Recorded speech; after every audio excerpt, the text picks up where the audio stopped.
Welcome to the Software Process and Measurement Cast number 796. I'm Tom Kegley, your host. Today, the SPaMCAST features a conversation with Roger Turnau. Roger and I talked about prioritization using cost of delay. Every organization and team I have ever worked with has a backlog of work, and lots of people screaming that their piece of the backlog is the most important.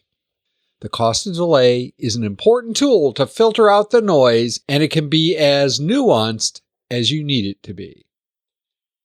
Roger Turnau is an Agile Coach at Accenture. His mission is to empower and inspire leaders and organizations to create an environment where high performance feels effortless. His approach to achieving this combines an emphasis on psychological safety, building trust through the organization, and close attention to KPIs, OKRs, and flow metrics to ensure durable results. For the past 5 years, Roger has specialized in enterprise and DevOps coaching, product development, and agile transformation. Links in the show notes to Roger's contact information. Before we dive in, last call for Cohort 1. Slay work intake chaos, become a master in 5 weeks. Jeremy Willits and I have put together a 5-week cohort-based course, meeting weekly for an hour. You will have some homework. This includes teaching, peer feedback, discussion, feedback from the authors, us, time for question and answer, and templates, and an electronic copy of our book, Mastering Work Intake from Chaos to Predictable Delivery. Are you ready to dive into Cohort 1? Or do you want to get on the mailing list? Go to Maven and look for Mastering Work Intake, link in the show notes. Are you ready to talk cost of delay? It's time for the conversation. Roger Turnau, welcome to the Software Process and Measurement Cast. Yay. Thank you. Roger, I first heard you talk about this topic, about 3/4 of a year ago in Detroit. And I've always wanted to have you on because this is this whole cost of delay and prioritization thing is, I think, a big deal. But why don't we start real simple? And that is, what is prioritization and why is it important? Okay. Well, I have this book here called Mastering Work Intake by someone you might know. I vaguely know that person. Yeah, that I would recommend astronomically to anyone who wants a really good answer to that. What I will say, first of all, thank you for having me on. For those of you who don't know me, which I think would be most of your listeners, my name is Roger Turnau. I'm a senior manager with Accenture Business Agility. And I love trying to help businesses out. And in a couple of years now of doing Agile coaching, I've realized that intake is largely the key to a lot of it.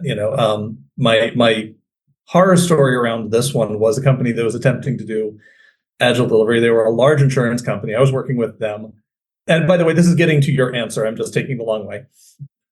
And I was working with them, and they had 15, I think it was like between 13 and 15 large projects, all of which whom needed to get done by the end of the year. It was July when I was talking to them. And so the likelihood of getting any substantial project done by the end of the year was highly unlikely. So I said, okay, what are the two that you plan to actually deliver? Because clearly you're not, well, we've culled these 15 down from this list of 30, but we've already promised senior management that we would have it all. I said, great. What are you going to start with and get it to done? Well, we've promised all of them. And it was a fascinating answer. And I kind of realized that they were in a culture where they could not say no to whatever shiny new thing anyone in their leadership woke up and said, oh my God, this is the thing that we must have. And so they just got saddled with crazier and crazier amounts of work. And they introduced me to one idea they had. And I was like, oh, that's great. That's fine. That could be a game changer for you guys. Well, what happened there? And they said, well, that limped along for 8 years and then never got completed. And I said, I think I know why that happens. You're not picking the thing that could really make a difference and getting it done. You're not allowed to. So why prioritization is important? Because as a rule, corporations are have trained their people to never say no to anything. And as a result, they're rather blasé with things actually getting done or getting delivered. They'll deliver something eventually, but it'll be far under what they could deliver. So, we can argue the extent to which that's important. If you're making a profit anyway, and you're really just holding off competitors at that point, and you're, red ocean, not blue ocean, as far as your strategy goes, maybe that's good enough. But the companies that I worked with, in general, that has them falling farther and farther behind their competition, and they don't entirely know why. And intake and prioritization is the way around that. So insofar as cost of delay tries to set an understanding throughout the organization of what that delay actually costs you in terms of what you could be making, it becomes a fairly important thing to talk about. When we talk about the cost of delay, what does that really mean? So I'm a SPC, safe SPC. We can talk about some of the pluses and minuses of the variant that SAFE uses. But in general, when people talk about the cost of delay, what is that? Sure. So I'll give you the definition. I'll give you the definition that you probably wrap your mind around really easily, because I think it's a fairly simple concept. Then I'll give you the one that you need probably a few math chops to understand. And then I'll talk about why it's important. Yes, and there is a mathy definition behind here, but cost of delay is the rate at which the value of a product, initiative, or work item decays when its delivery is delayed.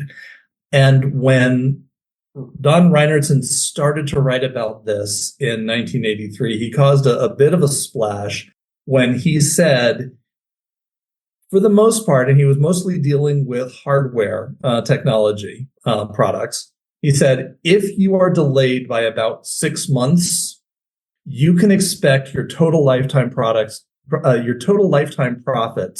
to go down by about 33%.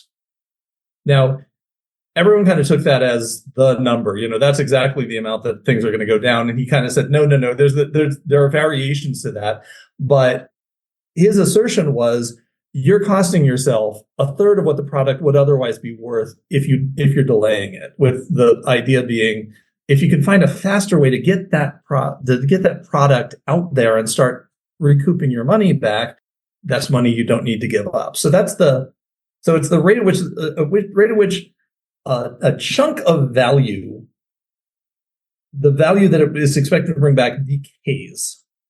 Now, the mathy definition, and hold on to your hats, because this kind of changes everything as far as I'm concerned. It is the partial derivative of life cycle profit with respect to a change in the availability date of the product. Now, that sounds scary. I'm going to break it down for you right now, and you're going to understand it.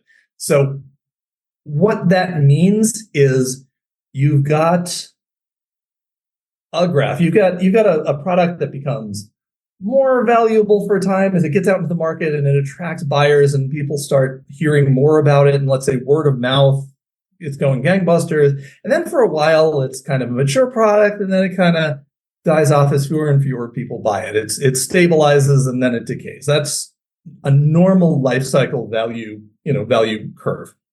So we're not testing the value of the curve itself. We're testing the sensitivity of the value over time to change. The sensitivity. So that's the whole point of taking the partial derivative. Partial derivative just means we're limiting to dollars, we're limiting to time, we're limiting to those two dimensions. And then we're going to take the derivative off of that. And if it's going up, we probably want to speed our efforts at getting that out the door, because the more we delay, the more of a hit we're going to take down the road. If it's stable or even going down, we might ignore it, even if the dollar value suggests that that's going to be worth more. Because if it's decaying, it's less sensitive to the time that we take delivering it. I'm good with the derivatives and partial derivatives. That's why I actually thought Reinertson's book wasn't that hard to read.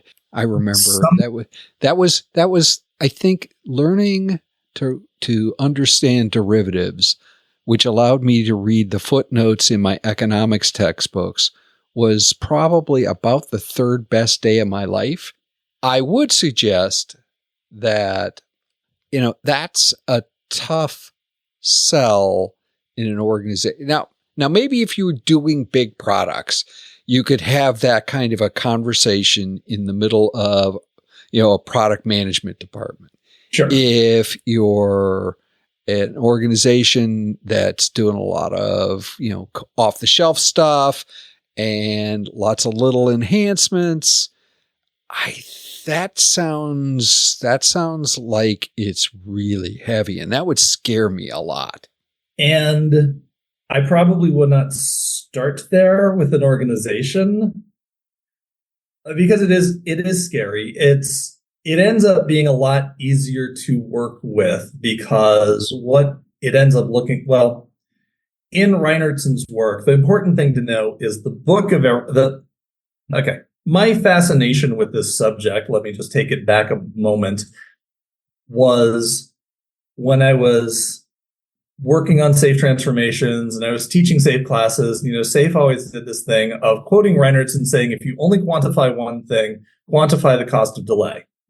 And SAFe doesn't really quantify a cost of delay, by the way. And so two parts to cost of delay. One is a rate of change, money over time.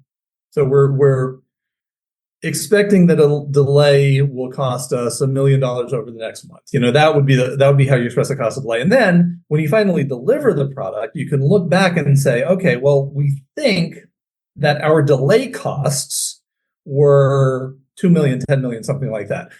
That then becomes a static figure, because now you're not looking for sensitivity over time. You can just kind of count the costs of delays for however much time you did. But what he suggested is that you take a baseline, just a baseline profit and loss statement, and that you take it. So my history was that I was looking for a way to quantify. And I was not finding a way to quantify in the principles of product development flow, in spite of the fact that people who were more experienced than me were like, oh, all you have to do is read that book, and it'll tell you all how to do it. And I found out one secret with Reinertson. A lot more people pretend to have read him than have actually read him.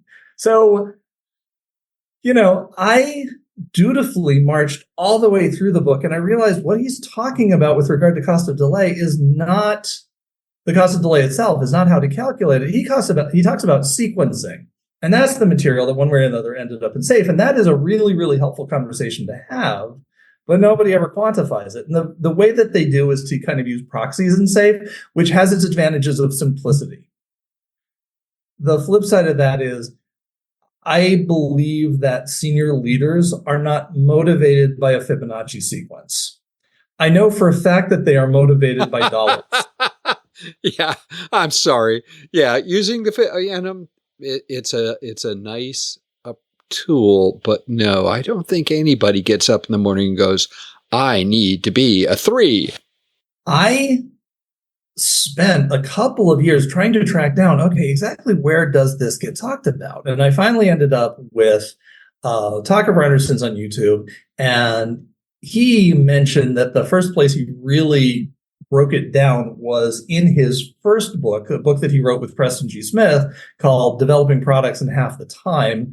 And it's all right there in chapter 2, how you can actually take a simple profit and loss, do a couple of variations off it, and use that to calculate your cost of delay. And that is what he does. Now, That might be a little bit easier. He claims that a lot of the organizations that he works with, they could, after they get the hang of it, they can start cranking these out in about 10 minutes. To be real, the first time you do it is going to take a lot longer than that. It'll probably, it involves, and the way Rogerton does it is he gets, as he puts it, everyone in an organization who could say no to this product going to market. He will get them together in a room and he will ask them to just write out on a pad what they think the cost of not delivering it, delaying a month would be. And normally he'll see something like 1 to 100 variants in between various groups. And then he will walk through doing a spreadsheet of, profit and loss. Okay, what's the unit? What do we expect the unit cost to be? What do we expect what do we expect the engineering cost to be? How much are we charging for it? What percentage? And deriving from that, and I've got a spreadsheet that I can make available. It's just up on my Google Drive to kind of walks you through what that P&L looks like. If you do that for the cumulative before tax lifetime profit, you can then start playing with variances. Okay, well, if we don't deliver, if we have a 1 month delay, we'll probably deliver. Well, how much we're expecting to sell in the first month? We'll sell a few more of that. We'll have to bring over our engineering costs. In fact, we might have to raise them if everyone has to go into crunch time, or suddenly we're spending more. And you can calculate out, okay, what do we expect to lose? And the 6 month delay being a third of the lifetime total profit might actually come kind of close after you, or you might look at it and you might realize, hey, we're monopolistic in this area. It costs us however long it took us. It basically is a wash. We're going to make up all that money anyway. If you have a high switching cost, you might lose quite a bit more because another competitor might swoop in and suddenly they have a product that you have to switch away from. So there's an awful lot of permutations, and the whole idea, as with all prioritization, is to get a shared understanding within the leadership of what your cycle time costs you. Because if they have a clear view of that, then they have something that has an expected cost of delay of $1 million a week, and then the shiny idea that maybe has a cost of delay of $5,000 a week is going to look a lot less attractive if they can do an apples to apples comparison on it. And there's some skepticism as to the value of doing this. I think it's a heavy lift for a lot of organizations because a lot of organizations don't step back and say, hey, how much is this actually worth to us? They just kind of blandly say yes to everything because that's the safest thing to do in their culture. But that's a mistake, and that's an issue. And I don't necessarily think cost of delay is necessarily the only way you can get past that and have a better conversation. But I do think it is one way that is at least intriguing to look at for most people. Where wouldn't this make sense? I'm going to come in with the skeptical view because there are some people that say it never makes sense and it's always wasteful to do. And in particular, that's the line taken by Dan Vicanti and Prateek Singh. And, kudos to both of those guys. They're brilliant. I'm a pro Kanban trainer myself, so I get to see some of the conversations around this a lot closer up than I otherwise would. What Vicanti says is that this is all well and great. However, these are expectations. So they're not necessarily going to be, even if you get complete in the room agreement on what you're talking about, that's no guarantee that that's what the thing is actually going to be worth.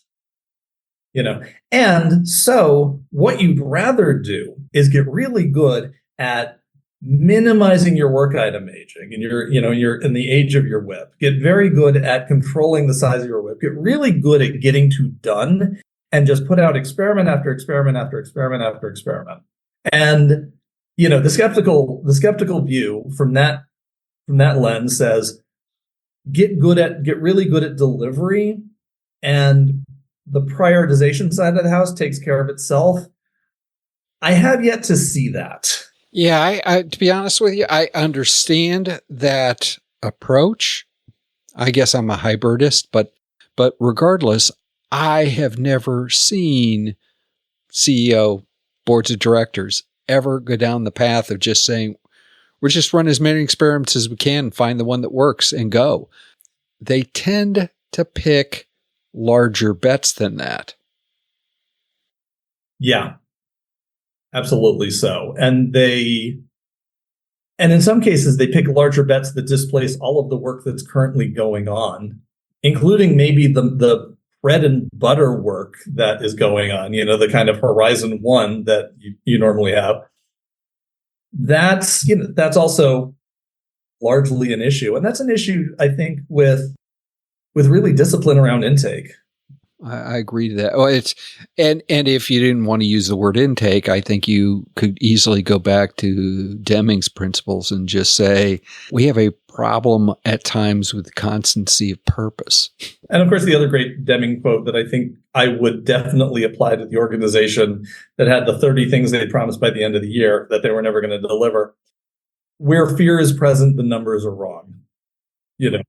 People are going to represent, oh, well, we have it in progress. Well, it's not moving, but it's in progress. It's been stalled for a year and a half, 3 years, going on 5 before you know it, but it's in progress. You get to give yourself an A every time it comes up for a status report, whether or not it's actually moved. Hey, but we started it. We started it. And that's that's really what we, incent people to do. Not necessarily just whatever happened to that company? They ever get anything done? No. I mean, they're still checking one very, very big. I can't obvious reasons. I can't mention the name of the company. Absolutely not. And I would edit it out, frankly, if you did. Yeah. No. So I'm not saying they are a large established. They're in the market.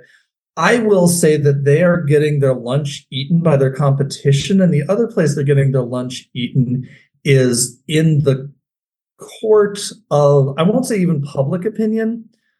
This organization had the lowest morale I've ever seen.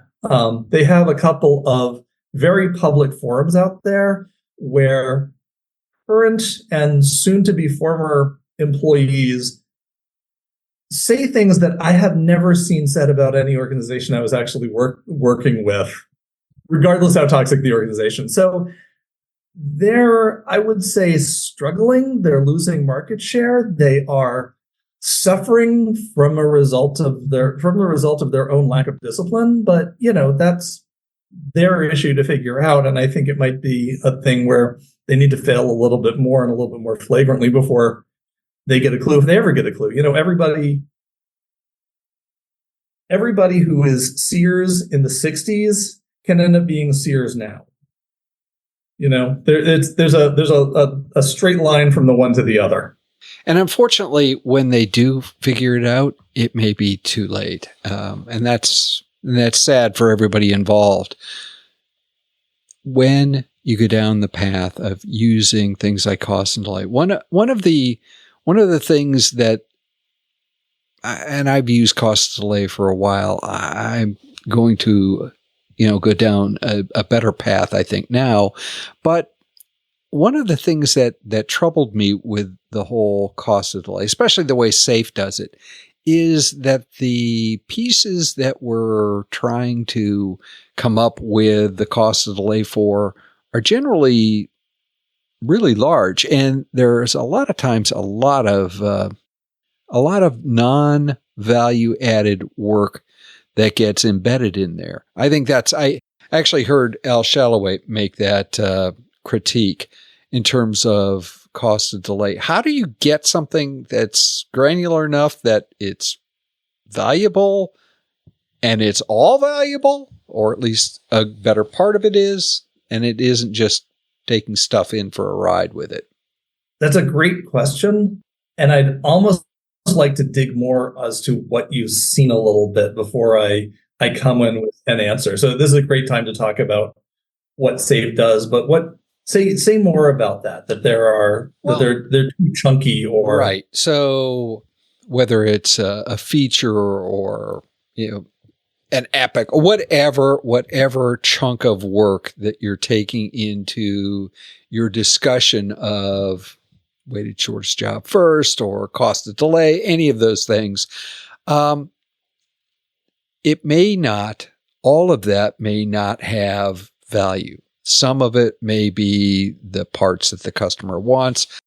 And, I've been in organizations both as an employee and as a consultant that, leverage these wonderful approaches, and they prioritize things, and they really work hard at doing it right.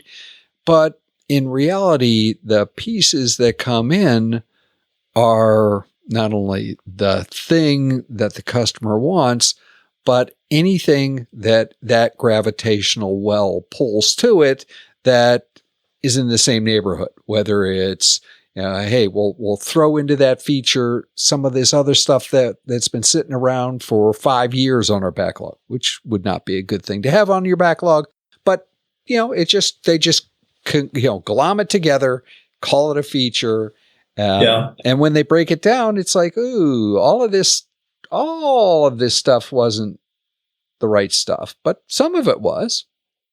Yeah, there are some things, and I can get into my hesitation around the way SAFe does cost of delay or defines cost of delay in a second. But I think you cannot expect your prioritization, whatever method you use for prioritization, if you're using WSGIF, if you're using CD3, if you're using something like that, I don't think you can expect it to save you from yourself at a certain point. And I think that what you've just mentioned, where a feature kind of grows tentacles and tries to envelop the world, that's a function that you have product management and product owners who either don't know how or they don't know the value of saying no to something. They don't let people know the trade-offs. And again, the culture is largely not to let anyone know the trade-offs, because how dare you give me trade-offs? I ask for results. Well, if you want results, let's trade for them, because you're not going to get the results you want if the insistence is a full bucket of everything you've just given me, much of which is non-value add. There's also the question of dilution when it gets to the teams. A lot of teams are struggling under the weight of technical debt that has been allowed to accumulate for decades. So when somebody comes in and says, and all we're going to do is change that system over there so that I can do that, and they know before they go into that system over there, I don't know if you watched the HBO show Chernobyl, but they're expecting something similar happen once they walk over in that direction. So that then becomes this expander of time. Plus, the team now also has to attempt to clean up in that system as they go into it. So, that at that point, it's really a question of the effects of not being able to say no over time to innovation, to basic cleanliness around technical debt. Sometimes you just have teams that don't understand technical debt themselves. Another case in point, a team that I tried to help technically set up some tests. They had all of their code pretty much in Oracle stored procedures. So just ouch right there. And me and a colleague, myself and a colleague that I was working with went in there and found a comment from 2003 on code that was in production running now. And we said, okay, well, let's take that out. That's a comment. It's from so long ago, it's probably not useful. Oh, no, we can't possibly take that out. Okay, let's go and actually see if this comment is telling us anything useful. We dug into the bowels of their code and still didn't find anything useful. And I was like, okay, so we're all agreed that this comment is useless. Let's take it out now. Oh, no, we can't possibly do that. They were so afraid to touch anything because the second they did so, they knew they were kind of living in a house of cards. And even a comment couldn't come out of their code base. Oh, that's fear. That is abject fear. Where fear is present, you're going to get BS data because you're going to give a whole bunch of people who are trying to give themselves, gold stars when really they should be alerting people to the fact that the ship's going down. So So yeah, it's not, the fact that you've got a new fancy way to prioritize is not going to save your organization for any of that. So absolutely nothing in cost of delay takes away from the fact that you need to look at the system as a system. You need to figure out what the signal to noise is when you talk about it in strategy and when it actually gets to a team in ways of work. And for most organizations, I think that what I've seen over and over again is that senior leadership absolutely don't really care. And that's a shame because that's an opportunity that they're missing. What we're talking about at the end of the day with a lot of this agile stuff is kind of taking it on the chin lately, but we're talking about things that if done right and if done consistently will make you money, will enhance your value over time. I would suggest that should be hard to argue with. Well, the other thing you're up against is sentiment. And this is what I don't like about the way SAFe approaches cost of delay. Because, SAFe gives you three values. They give you business value and then criticality and then, the OERR, opportunity enablement, risk reduction. And there are all these factors that you apply Fibonacci to. And then you divide that by Fibonacci styled size of the work. And if you get all of those right, but the thing is, they're hard to even think about. And then you kind of figure, well, why am I adding Fibonacci numbers to themselves? Because that's not, first of all, that's not going to give me a Fibonacci number. It's not going to give me a scaled anything. I'm sorry. And the further, so I had somebody say, well, WSJF is too academic for most companies. I don't think WSJF is. I don't think that method of doing cost of delay is academic. I think it's just weird. I think it's not necessarily helpful. Maybe it gets a good conversation, but honestly, what's going to happen more than often, and I've heard this critique for 5 years now, is somebody will game those Fibonacci numbers in order to get their favorites toward the top and in order to demote some others that they view as less favorites. And the gut reaction that I kind of know what I'm talking about here. And, we're in a Tayloristic command and control system. So I'm the guy toward the top. So I know all the answers, better than you do. That's what we're trying to get around, because the best answers do not necessarily come from leadership. The best answers come by leadership engaging closely and listening to people who are actually close to the work and with their customers. And I think it's the combination of all that. I understand why people don't do it, because that's genuinely tiring to do. But that's what gets you the best results. So if you're interested in results, that might be your strategy. Roger, this has been phenomenal. And I think the listeners of the Software Process and Measurement Cast are going to want more. How would they go about having a conversation? How would they go about finding out more about this topic? Well, I would invite them to get in touch with me. Although I caveat that with, once you get me going on this topic, you can expect me to go for a while. I love talking about this stuff, and I love learning about anything new. And I also love it when people challenge me on this, because I don't know that I'm necessarily right. So I'm on LinkedIn. You can also reach me if you want to just, first name, last name at Accenture.com. That's, my email. I'm reachable.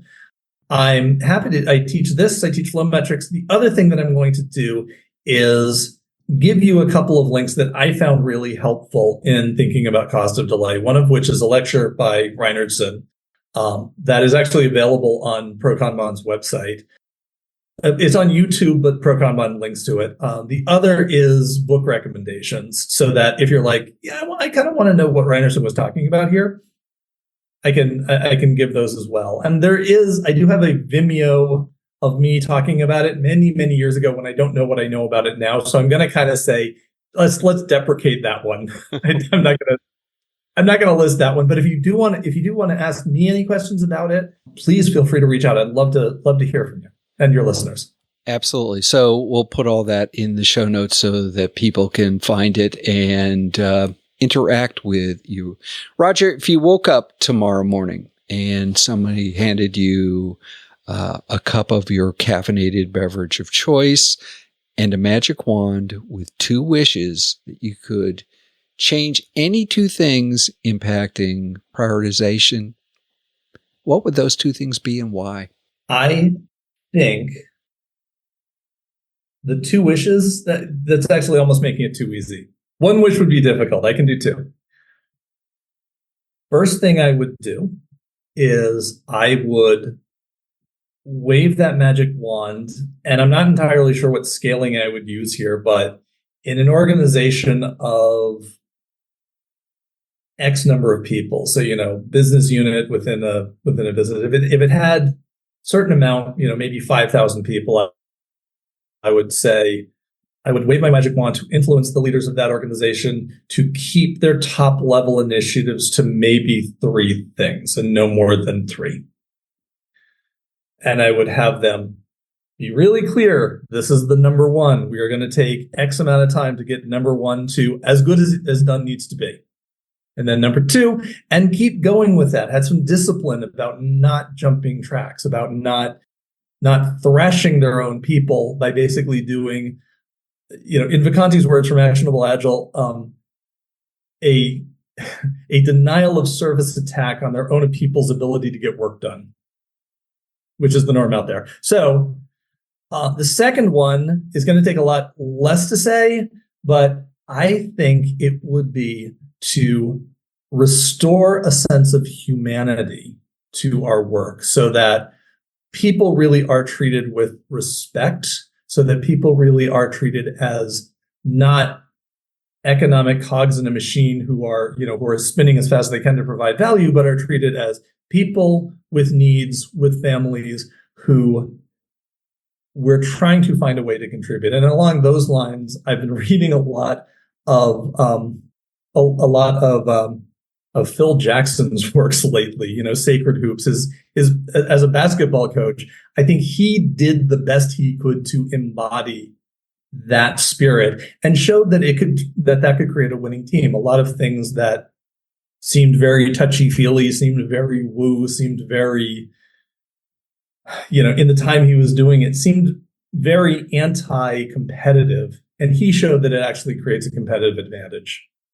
And that would be my second wish, that people stop thinking, hey, I'm great. Why do you suck? And start thinking, we're awesome. I'm going to help you be more awesome than you are today. I think someday we should talk about that directly. Another podcast, perhaps. Roger, at this point, I open up the platform for you to promote anything that you like. The platform's yours. I'm going to say I have a coaching sideline for anyone who does want to talk more about leadership and growing their ability to empathize and growing their ability to stop feeling like they're being completely thrashed by work. I don't take very many clients, but if you want to go to gatheringability.com and get yourself on my mailing list, please feel free. Or you can send me a note over LinkedIn, say, hey, I'm interested in a little coaching. I am more than happy to talk to you and more than happy to help out. Again, Roger Turnau, thank you for spending time educating, talking partial derivatives on the Software Process and Measurement Cast. Thank you, Tom. It was an absolute pleasure. I had a blast being here.